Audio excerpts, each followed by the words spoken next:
Anong mensahe ang kailangan marinig ng mga Scorpio mula December 16 to 31, 2024? Pwedeng nangyayari na to o mangyayari pa lang. Kung hindi man para sa inyo, itong magiging reading, di baka para sa someone na malapit sa inyo o sa someone na kakilala niyo mismo.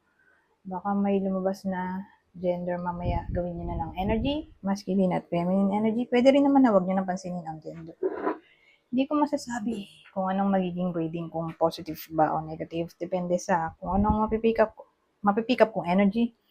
Walang masama kung papanurin ang sun, moon at rising sign. Kasi bakalin man sa mga yan ay mag-resonate na sa sitwasyon nyo. Kung hindi man mag-resonate sa inyo to, edi adjust nyo na lang ang video, hanapin nyo to kung hindi pa rin, edi dito na. Ito ang last deck.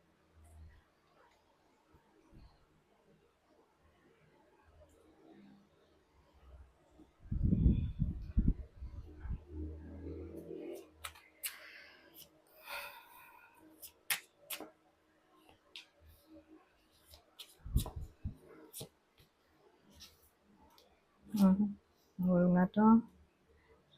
So, may ongoing battle yung iba sa inyo. Tungkol sa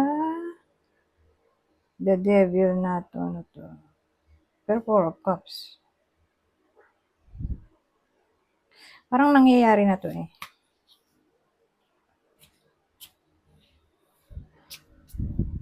May something na toxic sa buhay nyo.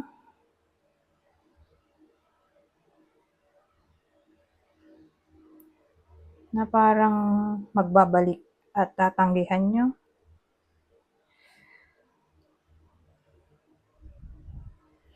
Na para bang right choice yung ginawa nyo dahil nag-celebrate kayo dito. Magbabalik, natatanggihan nyo. Offer, more like ex to.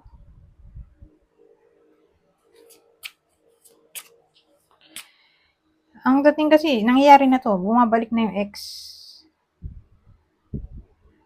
At palagi nyong nire-resist yung taong to o tinatanggihan. Pero makulit siya, kaya nga the devil, pabalik-balik. Pabalik-balik kahit tinanggihan na, toxic. So again, mukhang tama yung magiging desisyon nyo na tanggihan talaga. Kasi celebration card to. Right choice? Tingnan natin kung ano pang mensahe, pero wait lang. So, paano nyo makikilala tong taong to? Ito yung zodiac sign ng X. Sagittarius, Leo ulit. So, malaki chance Leo o may Leo sa birth chart niya na dominant. Ngayon, yung kanina, ito. Anong meaning ito?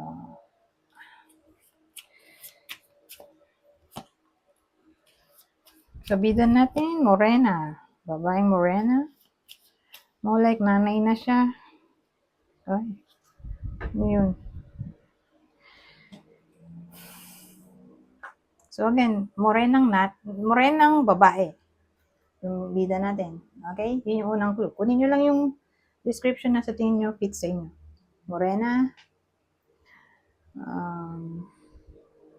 Nanay. May trabaho. Ay, mayaman muna. Mayaman. Kung di mayaman, may trabaho. Ay, hindi. Mayaman. Kung hindi mayaman, may business. Okay? So, business woman, kung walang business, may trabaho. Kung walang trabaho, pension. Kung walang pension, may sumusuporta sa kanya. Relative. Binibigyan siya ng pera buwan-buwan. Hanggang sa end ng buhay niya. Suportado siya ng kapamilya niya siguro. Ayan, yun yung 7 description natin. So, kunin nyo lang yung description na sa tingin nyo ay fit sa inyo. Yun yung bida. Whether kayo mismo to, ito yung person nyo o kakilala nyo. Pero ano to? Tapos may judgment. Tapos, Nine of Swords. Ano yun? Tapos ito si Santa, tayo si Satan. Mhm.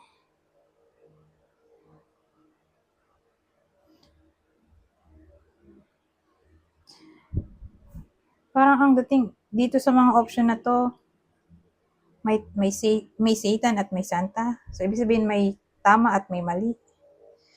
May healthy at unhealthy. Pero more like unhealthy yung makukuha nyo, Nine of Swords 'to. Ano 'yan?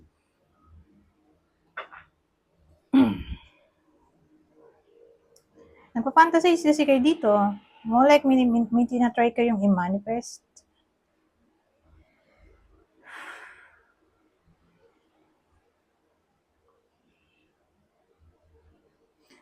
So, nagmukha tong wake up call sa akin dahil sa presence ng Satan. Na may something wrong. Ano to? Parang natatakot yung bata doon.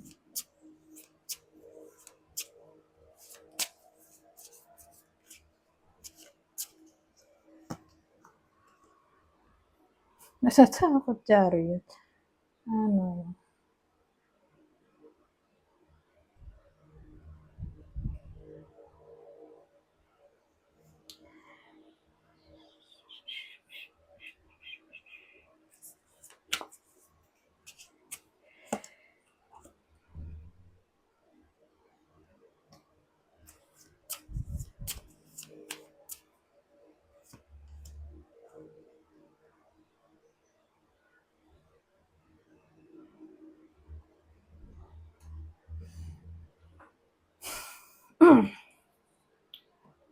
So, Nine of Swords natin, the Chariot of Wands, Page of Wands. So, maraming gusto yung iba sa inyo, di ba? Wake up call in a way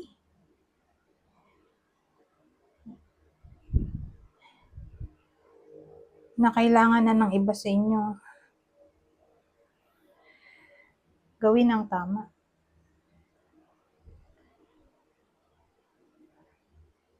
Natatakot siya dito eh. So, wake up call, natatakot gawin ang tama. Di ba weird?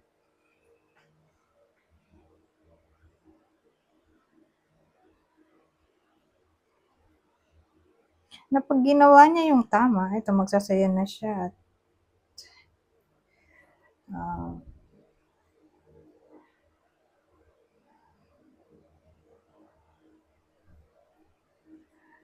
ano ba? Pag ginawa niya yung tama, magsasaya at paano natin isisingit itong Knight of Page of Wands. Siguro may something new na maaaring mangyari. May madidiscover siya.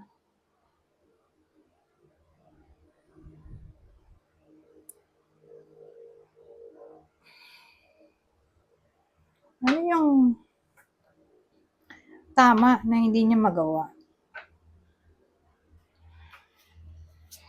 Kasi parang wake up call eh. May ginagawa siyang mali. Alam niya sa sarili niya mali, pero hindi niya nga maitama. Hindi niya magawa. Na pag nilet go niya to, kung mali, ganun. Makukuha niya na tong freedom kung makakapag-celebrate na siya. Ano yon? The world.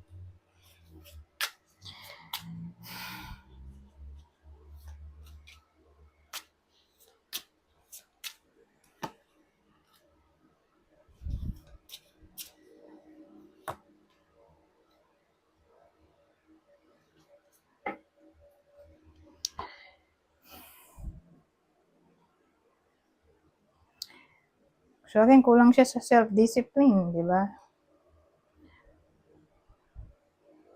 Ano ba yung ginagawa niyang mali?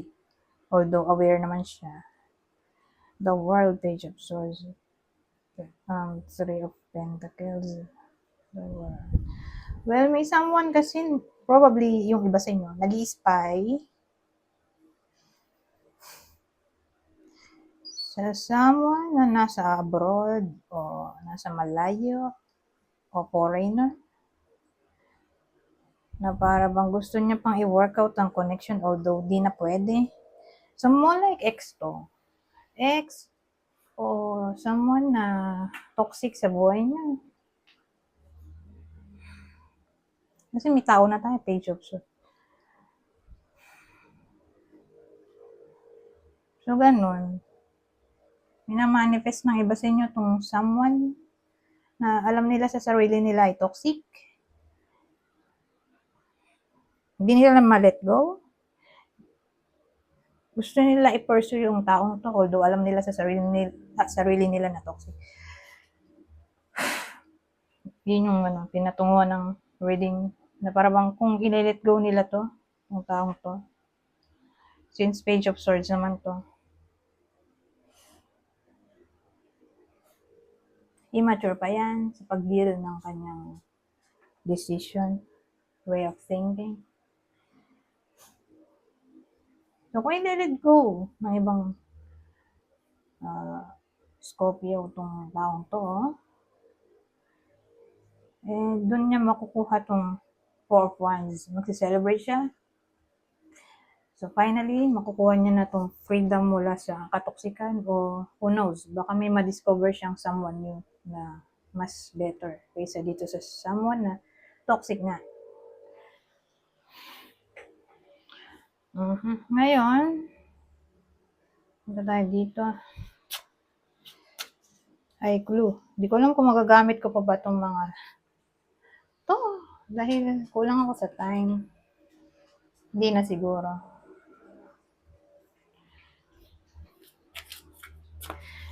I-clarify ko na lang kung sino itong possible toxic person na kailangan i-let go na finally ng iba sa inyo.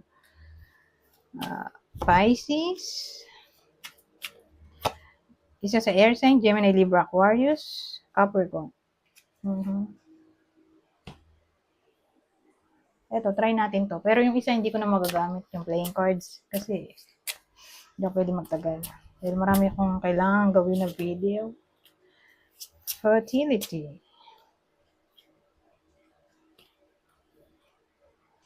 Gustong sumama ng isa. Kailan baka magtagal ako. But,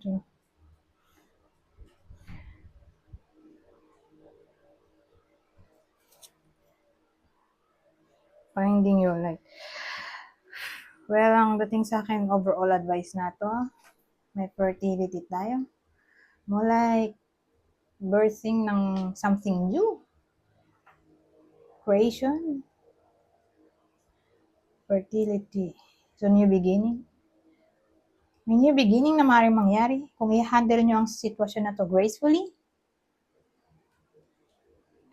So, ina-advise na find your light. Okay? Sa ganitong sitwasyon, lalo't nasa dark place yung iba sa inyo. Kasi nga, pinipursue nila yung alam nilang tao na toxic. Diba? Toxic na nga, pero for some reason, attach nga. Obsessed yung iba sa inyo. Na kaya lumabas tong finding your light. Para kayo mismo ang maghanap ng liwanag sa dilim. O enlightenment. Para finally maka-let go na kayo dito sa toxic person na sinasabi ko. Anyways, hanggang dito na lang. Goodbye. For now.